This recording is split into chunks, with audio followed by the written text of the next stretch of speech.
rendering. Let's see. Matter. Maybe turn this off. See how that looks. No, it's not better. Okay. Well, hold on. Let me see something. Okay.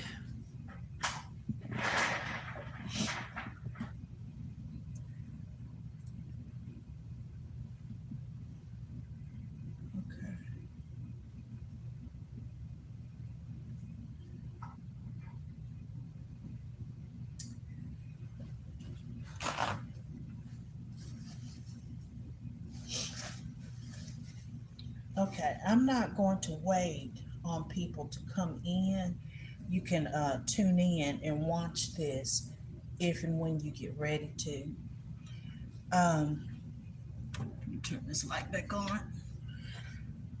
Sorry for the reaching. I'm about to pop a LaCroix, peach pear LaCroix. And then I'm headed upstairs. I had already gone upstairs. And this thought had occurred to me earlier in the day. And I was thinking about it.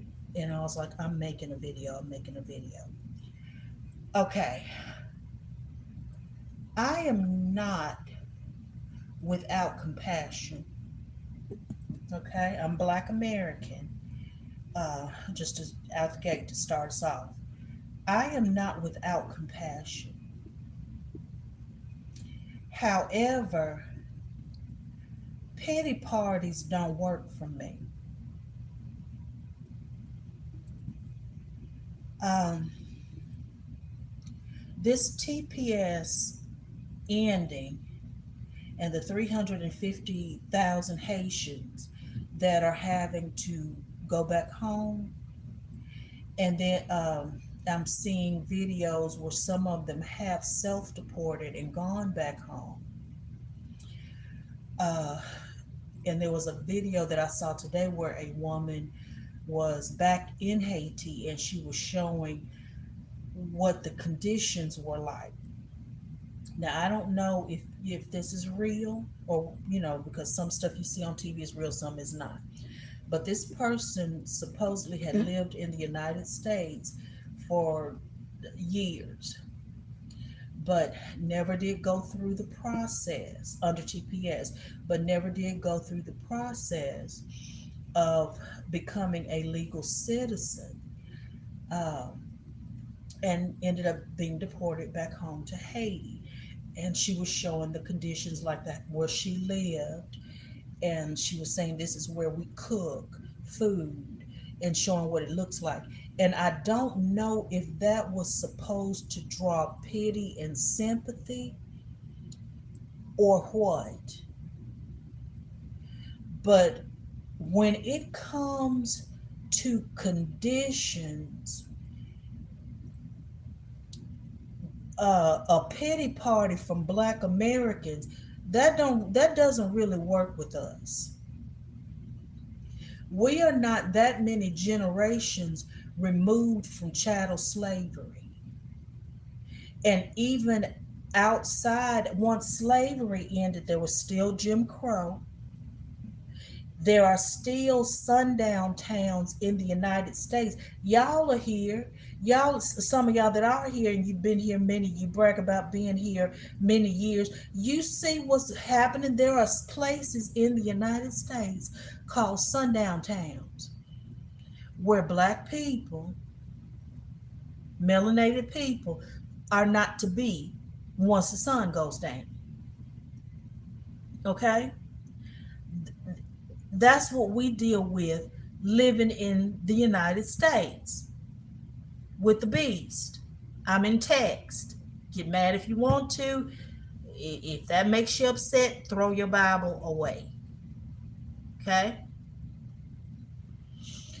And like I said, I'm going to keep saying it. I don't hate anybody, but the masses has been lied to.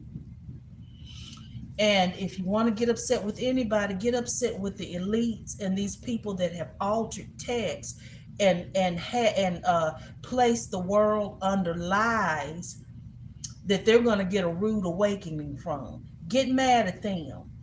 Okay? That's not what I want to talk about tonight.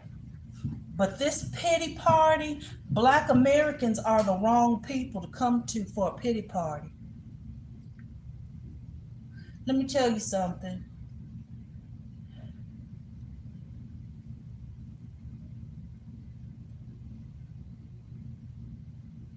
When I divorced, I was married for 18 years. And really, what I'm about to tell you is really just part of life as far as my situation. Okay, when I divorced, I was married for 18 years. I was the one that moved out. I have a son and a daughter. My son was in, I think he was just beginning high school when we separated, because we were separated 2 years before we actually went through, with the divorce and stuff. And my daughter was in middle school and going to, well, no, she was in elementary school going to middle school. Anyway, there was ups and downs with that, trying to come to a place of being straightened out. Okay, that's within this country, within my homeland. Okay, so that's one thing, and that's really not the main thing I want to tell you. Pity parties, I've never really felt sorry for myself. And it would take my son and daughter, particularly my daughter, to tell you, if I have never afforded myself to feel sorry for me and some of the things that I have been through, I'm not without compassion, but we don't do the violin playing over this way. So this whining and stuff about going back to your homeland, I'm running out of battery. Well, I guess I would. I don't have the phone on the charger. Yeah, I'm gonna have to turn you sideways, and I hope it's still. Oh, that it says that orientation is locked. Okay, so I'm gonna have to do it like this, y'all. Okay, problem. Sorry. She said, "What is she doing? Get your setup together, lady." Okay. Okay. Hold on. Mercy. Okay. Let's do it this way. Dadgummit. See, even right here, I'm making it work just till I can get stuff set up. Sorry about that, y'all. But let me go ahead and say this because I'm ready to get off here and go sleep. Um, this pity party stuff, that's not going to work. My father, I told y'all he had a wreck uh, back in the early 70s. And I was born in 68. I'm 58 years old. And I had told him I was playing, and I was playing, and I said, "Oh, Dad is up there under that car."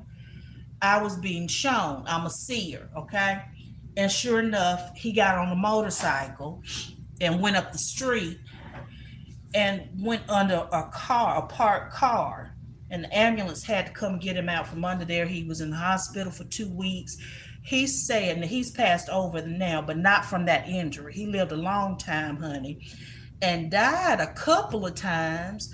The last time he died, well, no, not the last time. The time, oh mercy, the time before that, he actually passed over and stayed. He, I'm getting off track. I don't need to tell you all that. Um, my point is, and I'm sleepy, y'all, so I don't know how this is gonna come out. When he had his accident, he tore the main artery that ran from his heart.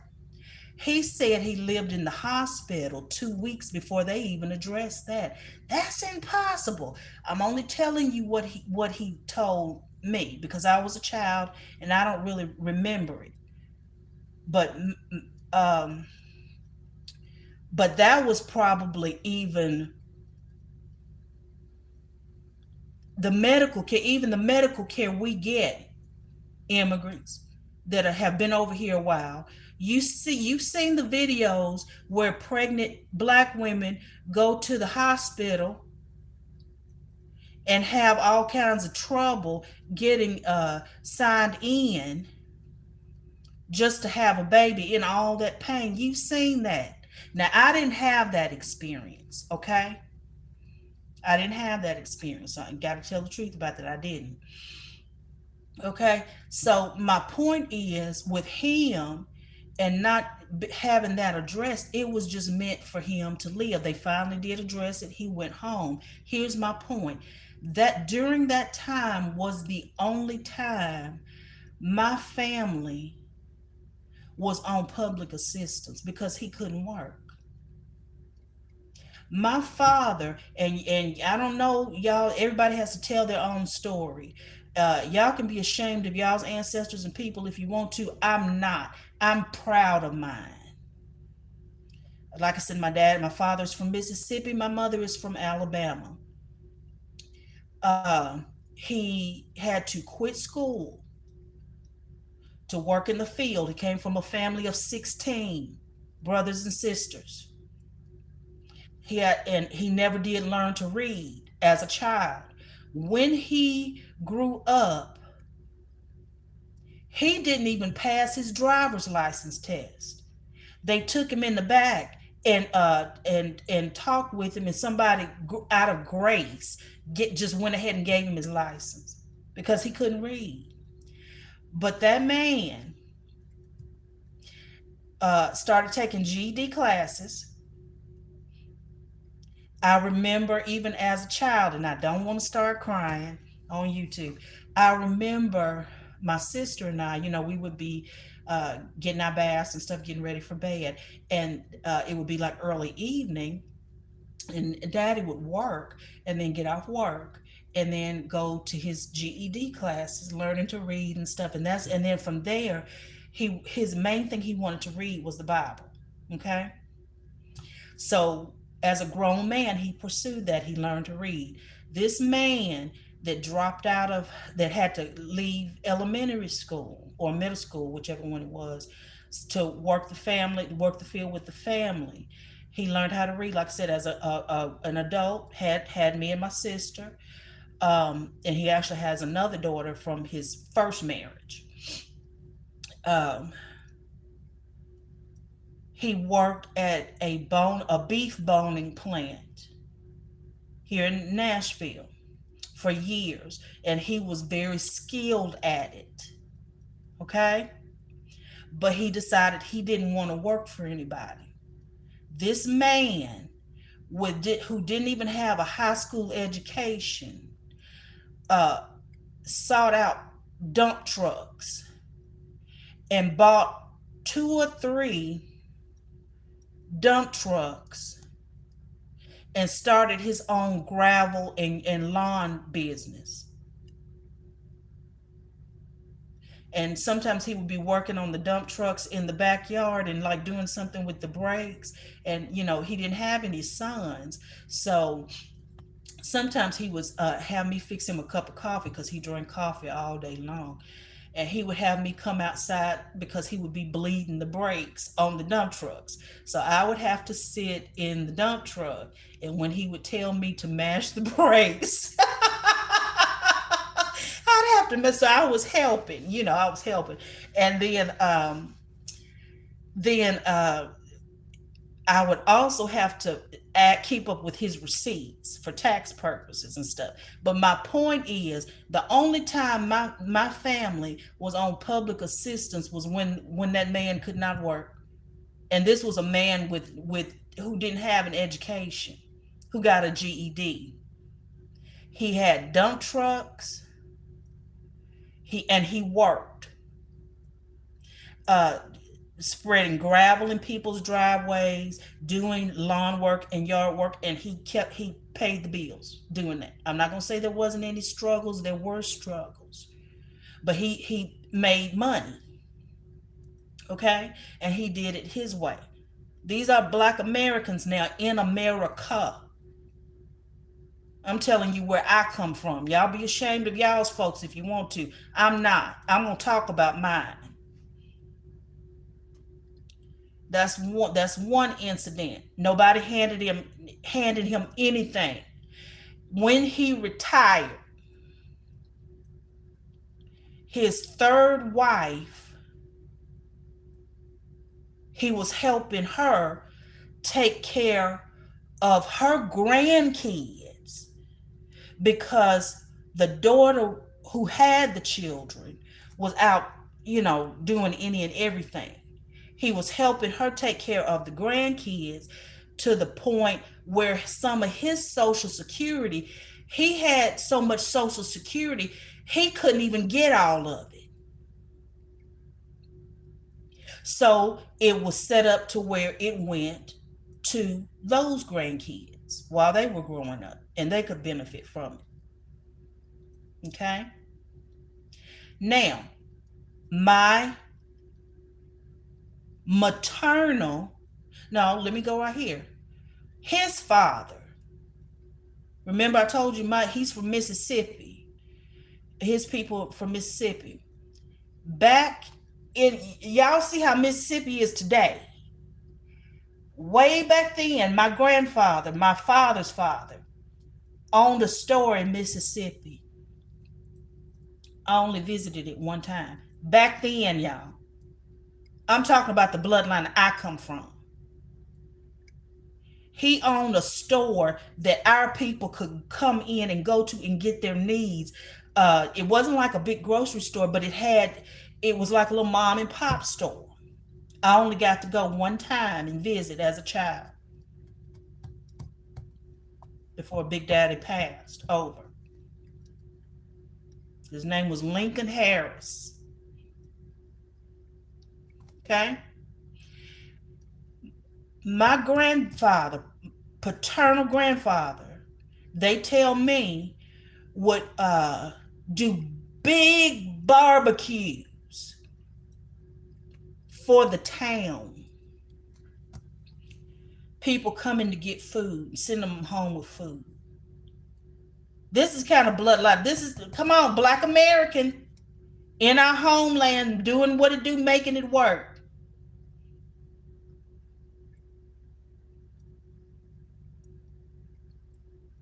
A grocery store way back then in Mississippi, a black man. Now, let's come on over to my mother's side of the family. Now, this is the last story I'm going to tell. My grandparents, maternal grandparents, lived in a shotgun house for years. In fact, when I was growing up, it was off of a highway, set way back, like in a field off of a highway. When we would go down there, it's in Alabama, it was a shotgun house. It had 3 small rooms, like it had just, been divided off, and a kitchen. No running water. They had a well in the back. That was the best water. I've not tasted water better. Clear and came up out the well cold. They didn't have running water. And then the bathroom was like an outhouse. We had to leave the house, go out of the backyard, and go down the little trail a little bit and go to the bathroom out there. Okay, had a little shed-like thing for it. All right, and I used to be scared to go to it. And during the night, they kept chamber pots in the house. Black American now. When I tell you, my folks from Mississippi and Alabama. We're not far removed from some stuff immigrants.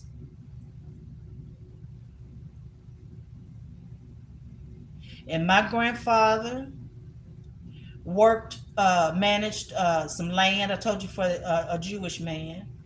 and employed a lot of our people, working in the field on the land that they lived on. Uh, we'd have to draw water from the well when we visited down there, my sister and I. I have watched my grandmother churn butter. I have gone with her out in the wooded area behind the house to pick blackberries, to bring those blackberries home, and make the best pie you will ever put in your mouth.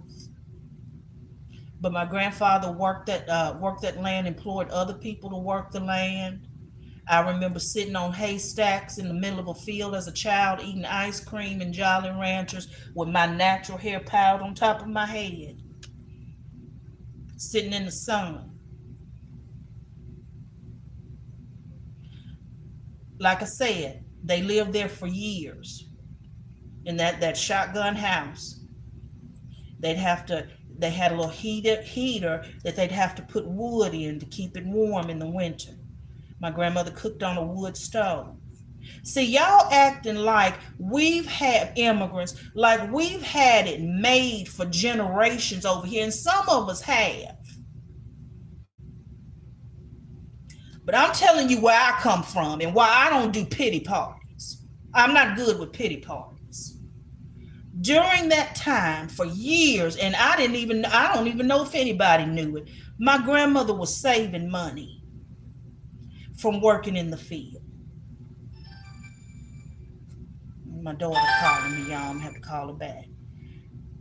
From working in the field, she saved enough money to put a down payment down on a house, small house, down the road and around the corner, on some land next door to some other relatives. A nice house with indoor plumbing, three nice, decent bedrooms. Not a big house, just a nice little small ranch house, nice porch. But that was her dream. So immigrants, you can't play that with us. Hello, as you come in. Because we're not that many generations removed from stuff like what I'm telling you.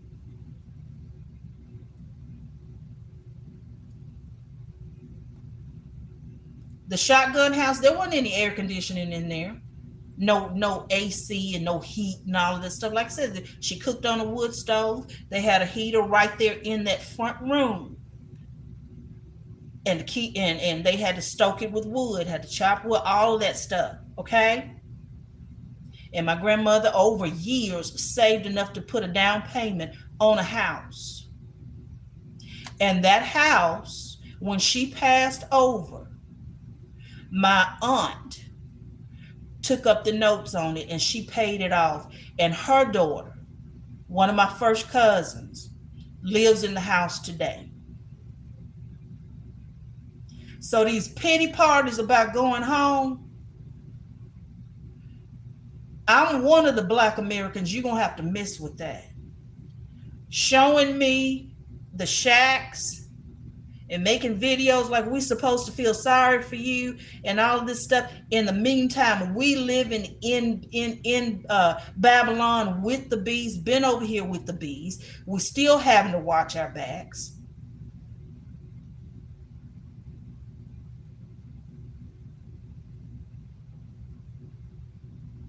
And we're not that many generations, some of us, a lot of us, from grandparents and great-grandparents who lived in shotgun houses and didn't have indoor plumbing. But we made it work. What's wrong with you?